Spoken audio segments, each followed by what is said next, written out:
The budget preparations are on by the new government, and a day after meeting the leaders from the agriculture as well as the social sector, Finance Minister Arun Jaitley is meeting the trade bodies today for his pre-budget consultations. So what are the key demands that the two bodies are expected to make? Ruchi Bhatia, who's been tracking all the developments very closely at the capital, joins us with all the details of those meetings. Hi, Ruchi.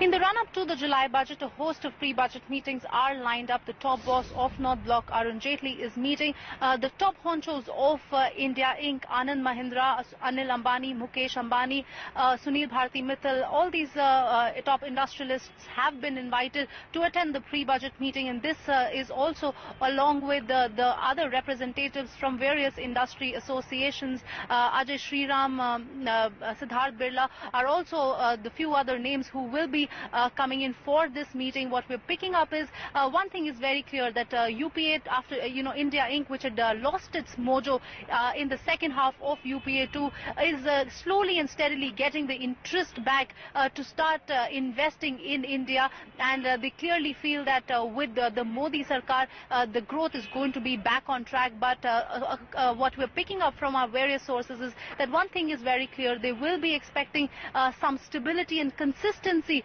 in policy making, and this apart from the various demands that corporate India has made with respect to the implementations of a stable tax regime, with the implementation of the goods and services tax. Apart from that, what we are also picking up is that the top leaders of India Inc. will talk about the stalled projects and how can the government revive all these projects back and help in the growth of the country. And the third issue that will be on mind for India Inc. will be how to get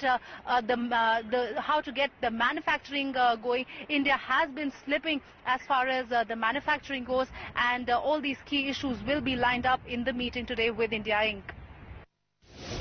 All the central trade unions today submitted a common joint memorandum.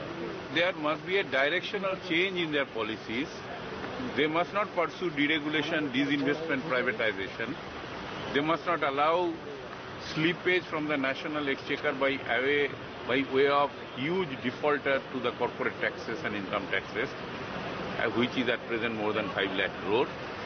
And they must, the budget must consider the implementation of the issues relating to labor, particularly in the matter of minimum wage, universal social security.